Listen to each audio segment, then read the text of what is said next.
A quick rundown on the keyboard assembly on my Swintec SW65. A little bit of history. These were manufactured by Samsung.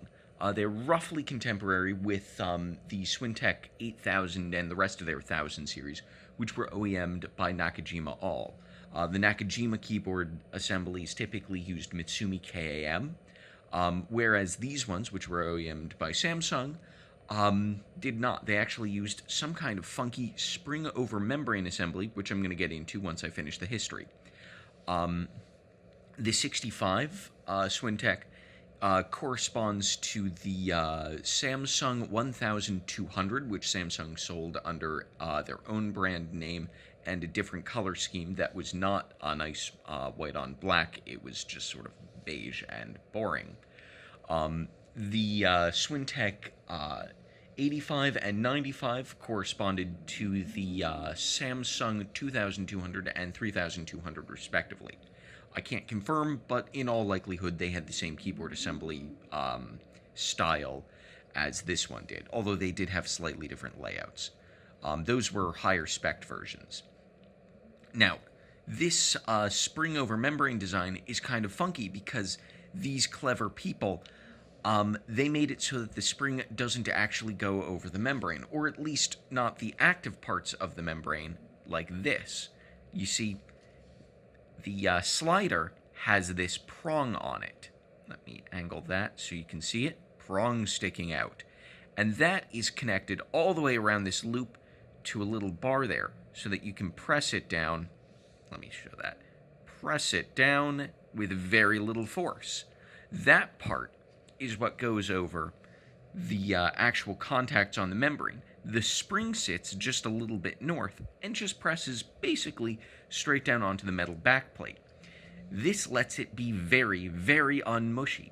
It's a lot more clever than the standard two-spring approach, which produced tremendously mushy and also pingy keyboards.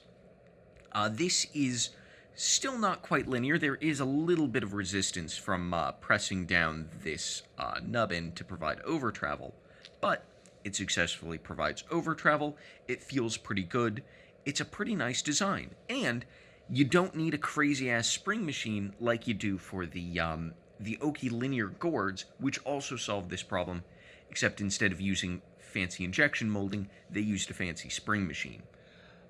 Also, these springs are a lot easier to replace, and they are a lot easier to modify. Since these are not pressing directly onto the membrane, they can be kind of whatever shape you need. MX springs tend to buckle when you squish them as much as these ones need to, but you can use them in a pinch. But I noticed that they are almost exactly the same dimensions, but shorter, the same width, I mean, as the TTC click bar over membrane keyboard springs, which is really neat because those had really nice springs. You can see that Samsung actually took advantage of this sort of spring agnosticism with this spacebar, which has a heavier spring. It's also painted a pretty green shade, which is kind of neat. It is very substantial. Well, it's pretty substantial. It actually has more coils than the regular ones. I will show it side by side here. There you go. Now you can roughly see. More coils, but thicker and heavier, which is kind of interesting. And you can, if you were to take this spring and stretch it out, or to make a lighter one, or to make an even heavier one, that would also work fine, because the spring isn't the part that presses on the membranes. It's a very clever design. This might be my favorite linear style spring over membrane design that I've seen so far. Admittedly, I haven't tried the linear Oki gourd springs, and Oki has never missed before, but it's pretty nice. They also do an interesting thing to get the lock light on the caps lock to work. They have the wires for the LED going through some conductive rubber feet, which then press onto these two contacts on the membrane. That's pretty clever. I like that. This keyboard has stabilizer wires on some of the keys. Actually, this shift key has a spot for a stabilizer wire but doesn't use it, which is okay, whatever.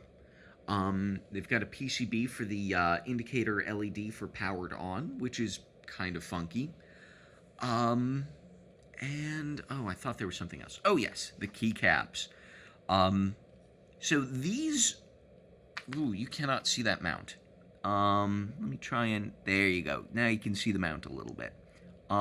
That's not Alps mount, that's not Mitsumi square mount, it's just something different. It disappoints me. It's rotationally symmetrical up and down, but you can't do it side to side, even though the mount in the slider looks like it should be able to handle that. It's a pretty underwhelming mount. You can't steal these keycaps, which is a shame because they're really pretty, even though they are pad printed. Let's try and focus there. There you go, phone. Good phone. They're pretty keycaps. They're not exceptional, but they're, you know, pretty solid. I like them. But they're useless on anything but this, so... well, not that I would really kill this. I actually got my typewriter in perfect working order, and I'll probably upload a video of it in perfect working a little bit later today. Or maybe I won't. I'm a lazy piece of shit. And one last thing, you can wax boil the sliders. I wax boiled this one, which is why I took the keycap off and why it's the only one I can play with. I would have to take the keycaps off of other ones to, like, pull them through the plate. No surprise there, but it seems to stand wax boiling just fine. Not that these are scratchy switches by any stretch of the imagination. I don't think that they made enough of them for the tooling to wear out, so very smooth, very stable. And unless yours are absolutely rat-fucked, you don't need to wax boil them. And if yours are absolutely rat-fucked, I mean, do you really need to save it?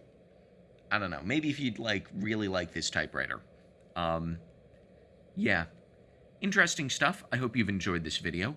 And I hope you've enjoyed basically the only fucking documentation I can find on this keyboard assembly. Take care.